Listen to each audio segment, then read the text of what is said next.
Alien girl tried to reproduce with human man and almost fainted.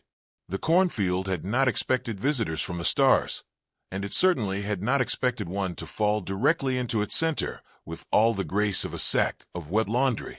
The ship that carried Lysera had been elegant once, its lines sleek and sharp like something carved out of silver glass, but by the time it broke through Earth's atmosphere, it looked more like a toaster dropped by an angry god. It hit the soil with a crunch, plowing a neat, smoldering ditch through rows of corn before shuddering to a stop. Smoke curled from the hull, sparks fizzed from its panels, and one unfortunate scarecrow was vaporized in the process, leaving only his boots standing in the dirt.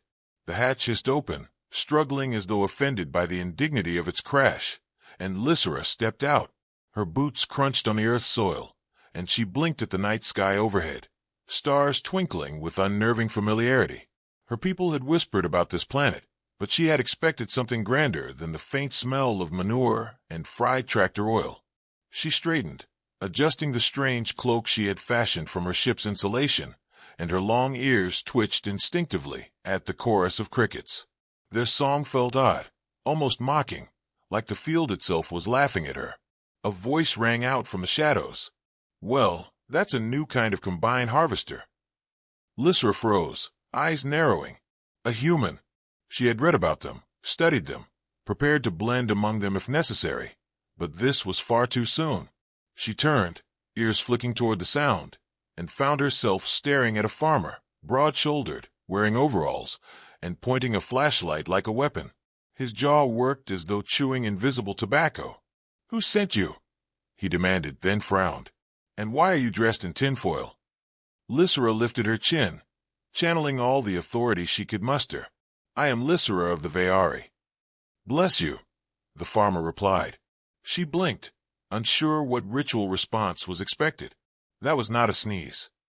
The farmer squinted, the beam of light dancing across her sharp features, her luminous skin, her long ears flicking with faint irritation. "Well, you're no raccoon," he muttered. "Guess I should call the sheriff." "No," Lysera said quickly, her voice crisp, commanding. She stepped forward, her ship crackling faintly behind her. "Your law enforcer cannot assist me." "Oh, I think he'll have a field day with this," the farmer said, and then chuckled at his own joke. "Field day. Get it? Cornfield day." Lysera's lips pressed into a thin line. Humor was not a familiar weapon in her arsenal, but she recognized when it was used against her. She inhaled sharply, ears trembling in annoyance. "I am here on a mission of survival. My people depend on me." The farmer tilted his head. "Survival, huh? You got car trouble."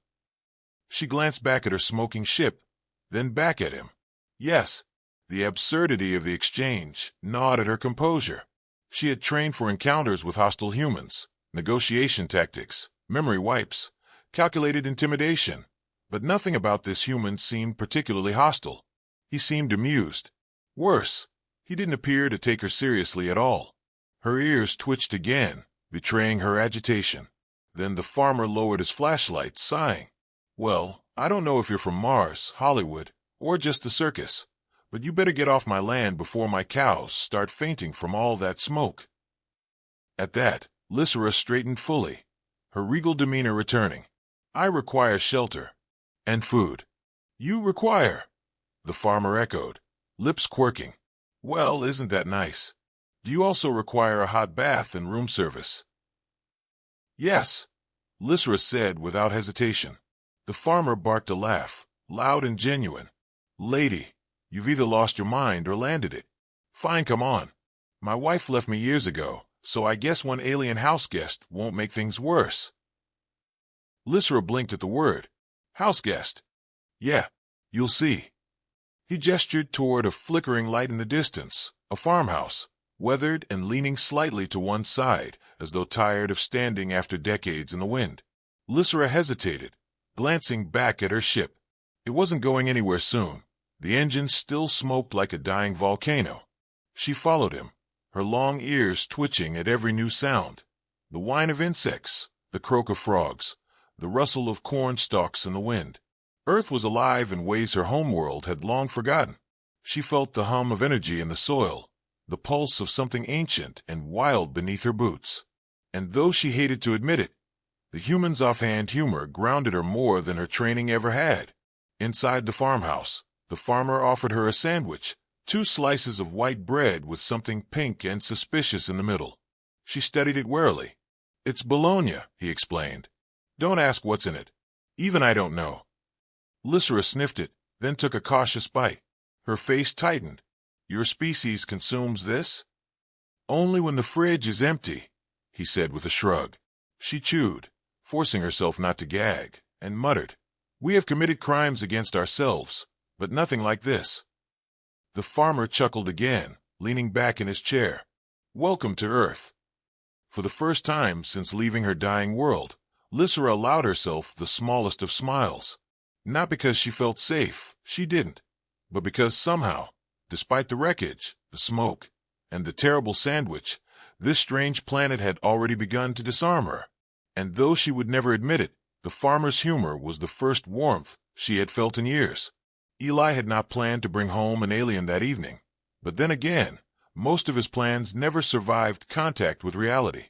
His life was a string of misfires, unfinished projects, half-fixed tractors, an ex-girlfriend who left him because he didn't take anything seriously.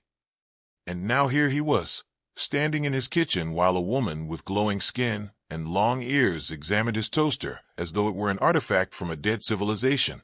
Lysera pressed the lever, watching the coils inside turn orange, then pulled it up again. "This device radiates heat. It must be a weapon." "It's a toaster," Eli said. "It makes bread hot. That's all." "Hot bread," she repeated solemnly, as if weighing the concept. "Is this the pinnacle of your species' technology?" Eli grinned.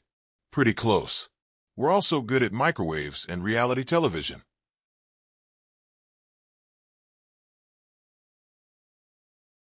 She frowned at him, her ears twitching slightly, and he realized she wasn't joking when she said survival depended on her mission. There was gravity in her eyes, even when she stood in his kitchen, holding the toaster like a sacred relic. Still, humor slipped between them like air, and he found himself feeding it because otherwise the weight of her words would crush them both. She wandered through his home, pausing at every odd object. The television remote caught her attention, and within seconds she had accidentally switched the TV on. A nature documentary blared, showing penguins waddling across ice. Lysera dropped the remote as if it had bitten her. "They are armored birds," she gasped. "They're penguins," Eli said, trying not to laugh. "Pretty harmless. They march in formation." "Yeah, but they fall over a lot. Don't worry. They're more likely to steal your sandwich than your planet." Her ears twitched again, and he wondered if that meant confusion, irritation, or amusement.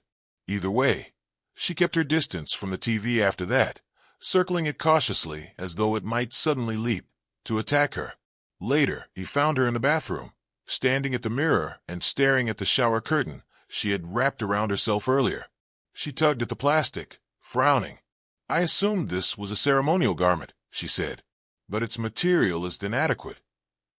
Eli bit back laughter. "Yeah, that's for keeping water off the floor when you bathe. Not for, wearing." Her face tightened, then softened. "I see. Your culture has strange rituals." "Not as strange as thinking a shower curtain is clothing." To his surprise, she laughed. It wasn't a restrained sound, either. It rang through the room, bright and melodic, and for a moment he forgot she was an alien. She just looked like a woman, an odd, luminous, long-eared woman, but a woman all the same, finding humor in her own mistake.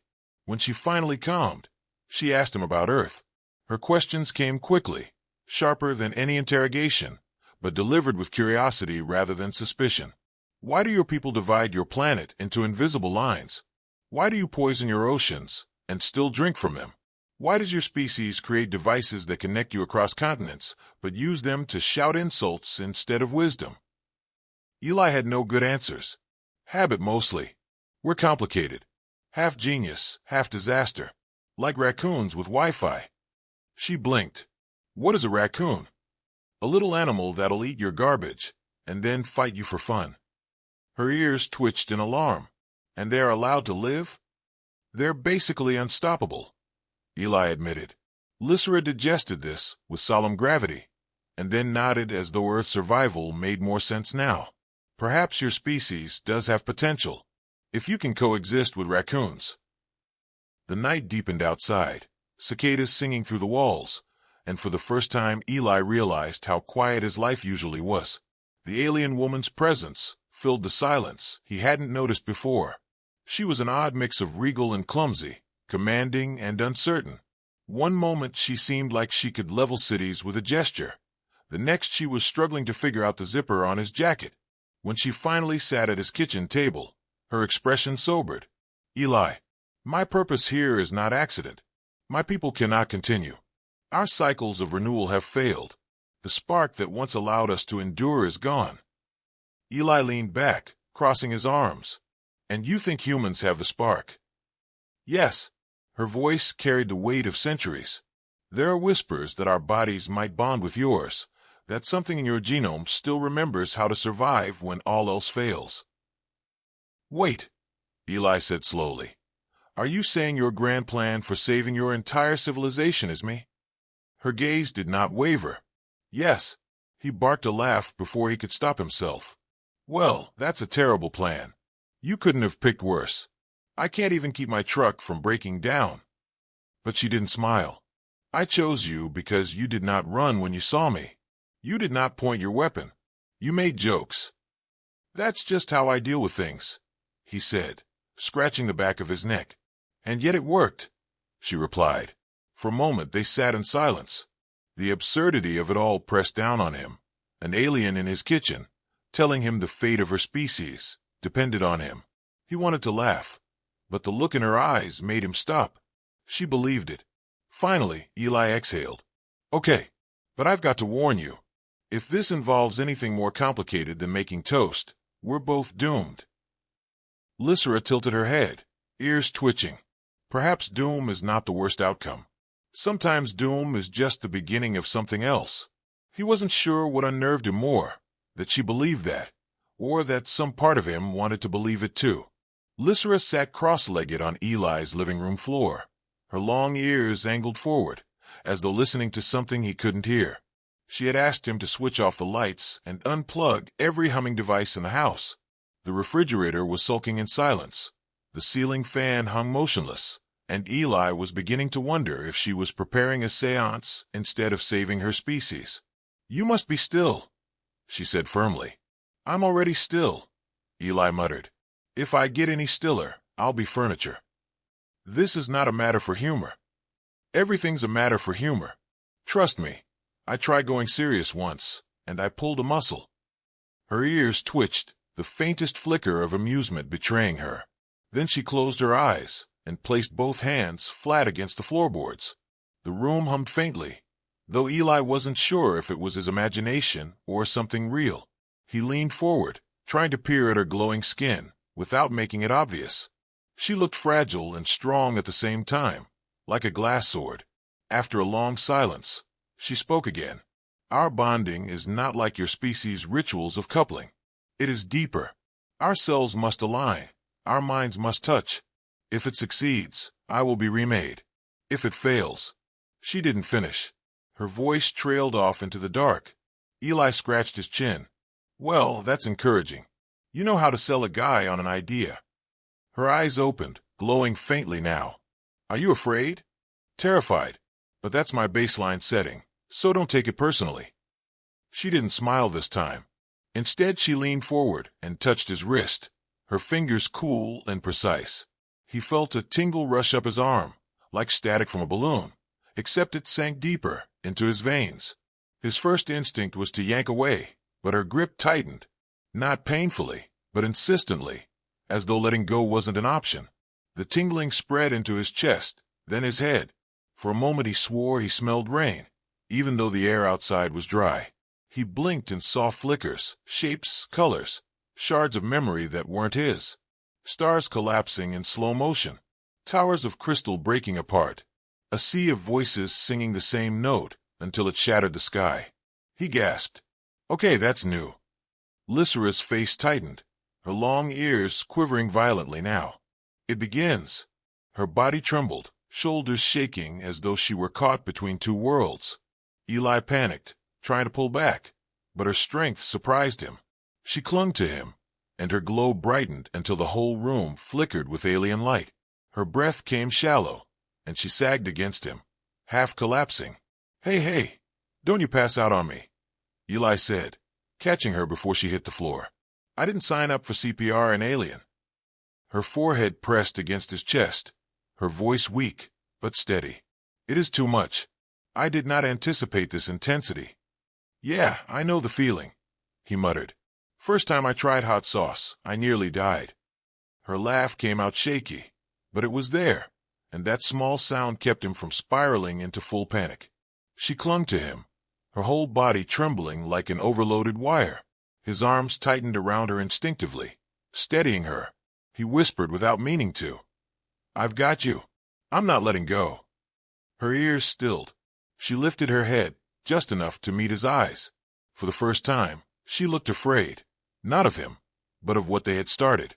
Yet in that fear was something else, relief. "Do not let me fall," she said. "Not planning on it." The hum in the room shifted, dropping into a lower pitch. Eli felt it in his bones, a vibration that seemed to sync with his heartbeat. For a dizzying second, he wasn't sure where his body ended and hers began. Thoughts brushed against his, strange impressions he couldn't translate. It wasn't words, it was feelings, fragments of who she was. The sharp ache of loss, the memory of being small beneath two suns, the crushing silence of a dying civilization.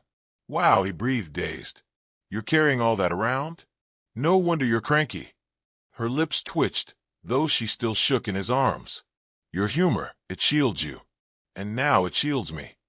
He held her until the glow faded, until the hum quieted and his house looked like itself again.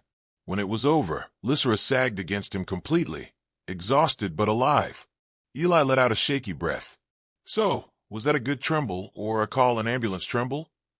She chuckled faintly, her voice barely audible. "A good one. Well, that's a relief. I don't think my insurance covers interspecies bonding." For a long time they just stayed there, her head resting against him, his arms steady around her. He had no idea what had just happened, but some part of him knew it wasn't something that could be undone. Finally, she whispered, "We have crossed the threshold. There is no turning back." Eli nodded slowly. "Figures. My life was boring anyway." Her laughter came again, soft and tired, but genuine. And in that laugh, Eli realized something terrifying. He didn't want her to leave, no matter what storm was coming. Eli woke to the sound of something that did not belong in his kitchen. It wasn't the groan of his ancient refrigerator or the squeak of the faucet that never sealed right. It was a low, steady pulse, like a heartbeat made of metal. He stumbled out of bed and nearly tripped over Lysera, who was already awake, sitting on the floor with her long ears tilted toward the ceiling. "They are here," she said quietly. "Who's here? Please tell me it's not raccoons again. I'm still missing 3 Twinkies from last week." Her gaze didn't waver. "My people." Eli rubbed his face. "Great. And here I was hoping for a normal morning of burnt toast and fixing the tractor." The pulse grew louder, vibrating through the walls. Lysera stood, her glow brighter than it had been the night before, but there was tension in her shoulders. "They have tracked me. They have sensed the bond." Eli froze. "Wait, bond, like the thing we did last night." Her long ears flicked with irritation. "Do not say it like that. I'm just clarifying." He threw his hands up. "Because if your people are about to storm my farm because of one interstellar handshake, I'd at least like to know." She didn't answer. Instead, she moved to the window, pushing aside the curtain. Eli followed her gaze and felt his stomach drop. A dark shape hovered in the sky, silent and massive, blotting out stars. It wasn't flashing lights or spinning saucers like in the movies. It was worse. It looked patient, watching. "Okay," Eli said slowly. "So your family's come to pick you up. Do we wave?" Her jaw tightened. "They will not ask. They will command." "And you don't like being commanded, do you?" Her silence was answer enough. The house trembled. A beam of pale light cut through the clouds, sweeping over the fields like a searchlight. Eli ducked instinctively, dragging Lysera with him, though she resisted. "They cannot see me yield," she whispered. "If they do, they will take me by force." Eli peeked out from behind the window frame. "Well, lucky for you, I've got a plan." Her ears swiveled toward him. "Your plans thus far involve sandwiches and sarcasm. And yet we're both still alive," he said. "That's a pretty good track record." The beam swept closer, illuminating the barn. The cows lowed nervously, their shadows stretching across the field. Eli grabbed Lysera's hand. "Come on."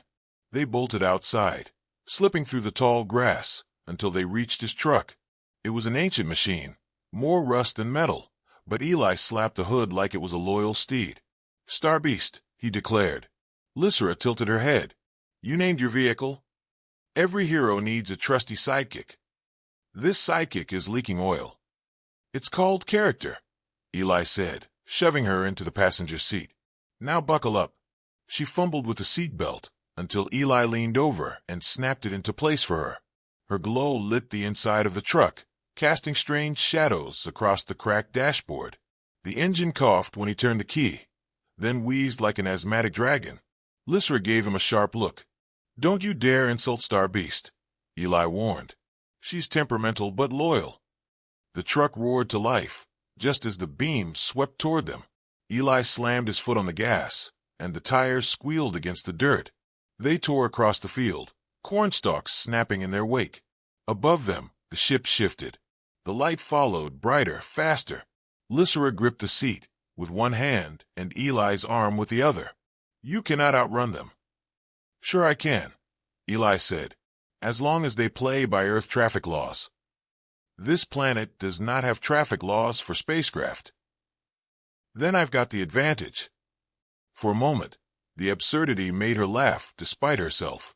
But the laugh faltered as the beam narrowed, nearly blinding them. The truck shook, lifted briefly off the ground, then slammed back down. Eli wrestled with the wheel, swearing. Lysera pressed her glowing hand against the dashboard, and the truck lurched forward unnaturally, as though pulled by invisible strings. Eli gaped at her. "You juice Star Beast with alien magic." "Energy manipulation," she corrected, gritting her teeth. "Do not question it." "I'm not questioning it. I'm thanking it." The truck shot toward the tree line, diving into the cover of shadows. The beam swept past, searching but unable to penetrate the dense branches. Eli cut the engine, both of them panting in the silence that followed. The ship hovered above, its massive bulk blotting out half the sky. But for now, they were hidden. Lysera slumped against the seat, her glow dimming with exhaustion. "They will not give up," she whispered. "They know what we have done. They will see it as corruption." Eli glanced at her, then back at the looming shape above. "Yeah, well, they'll have to get through me first." Her ears flicked, and she studied him for a long moment. "You are a fragile creature, Eli. Fragile but stubborn. Worst kind of combination for your people." Her lips curved, faint but real.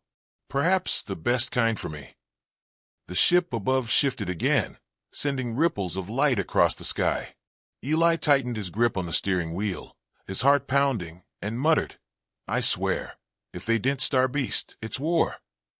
Lysera laughed softly, even in the shadow of pursuit.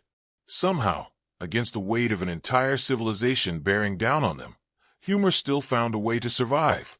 The ship descended slowly, its presence pressing on the fields like a second gravity. Eli and Lysera stood together in the clearing, the trees behind them, the old truck still ticking as if nervous. A beam of light swept down again, but this time it didn't search, it locked, holding the ground in its glare. Figures appeared within the light, tall and lean, their long ears sharper than Lysera's, their eyes glowing with cold judgment. They stepped forward without sound, robes flowing, voices blending into one as if they shared a single thought. "Lysera of the Veari, you have broken covenant." Lysera straightened, though Eli felt her hand tremble in his. She squeezed tighter anyway. "I have done what you would not. I have sought life where you saw only taboo." "You are tainted," the voices answered. "The human has polluted you." Eli raised a hand. "Hey, excuse me, But if anyone's polluted here, it's definitely me. My diet's like 70% junk food. One of the figures turned, glaring, though Eli wasn't sure if it was actual glaring or just how their eyes always looked. Either way, he added, also, for the record, I shower regularly. So, not entirely polluted. Lysera's ears flicked, betraying her amusement, though her expression stayed firm. He is not pollution. He is survival. The figures shifted, their voices cold. Your bond is an abomination. Eli stepped forward before he could stop himself. His heart hammered, but the words came anyway. Look, maybe to you it's an abomination, but to us it's called trying. You all sit up there on your shiny spaceship, waiting for your species to wither away because you're too proud to get your hands dirty. She took a chance. With me. And yeah, I'm just some guy with a rusty truck and bad jokes, but at least I'm not afraid to live. Silence followed. Even the crickets seemed to hush. Lysera turned her face toward him, eyes wide, as though hearing his words mattered more than the judgment of her people. The figure spoke again, but softer now, uncertain. The bond cannot be undone. Exactly, Eli said. So maybe instead of acting like we just blew up the universe, you could try. I don't know, seeing what comes of it. Worst case scenario, you're no worse off than before. Best case, you get a shot at something new. Lysera lifted her chin. He is right. The bond changes us. I feel it already. Strength where there was emptiness. Hope where there was silence. The figures faltered, their glow flickering. For the first time, Eli wondered if they weren't angry so much as afraid. Afraid that one fragile human and one rebellious woman had already started rewriting everything. Finally, the voices merged again. If you choose this path, you will not return. You will not stand among us again. Lysera's answer came without hesitation. Then I will stand here. The light pulsed once, as if in warning, then slowly withdrew. The figures dissolved back into it, and the ship began to rise, its bulk pulling higher until it was only a shadow against the stars. Then even the shadow was gone. Eli let out a long breath, realizing only then how tightly he'd been holding it. Well, he said, trying to sound casual, that went better than most of my family reunions. Lysera laughed, weak but genuine, and leaned against him. You were braver than I expected. Brave? Eli chuckled. I was terrified, but I've learned something important lately. Fear doesn't get a vote if the people you care about need you. Her ears softened at that, tilting toward him, and for the first time he saw not the desperate envoy of a dying people, but someone simply choosing. Choosing him. Choosing Earth. Choosing a chance. They walked back to the truck together. Starbeast sat waiting, a little dented from their wild escape, but humming loyally. Lysera placed her glowing hand on the hood, and the engine purred to life, without Eli even turning the key. See, Eli grinned. She likes you better than me already. Perhaps she knows, Lysera said softly, that I will not let her fall either. The night stretched quiet around them, the sky clear again.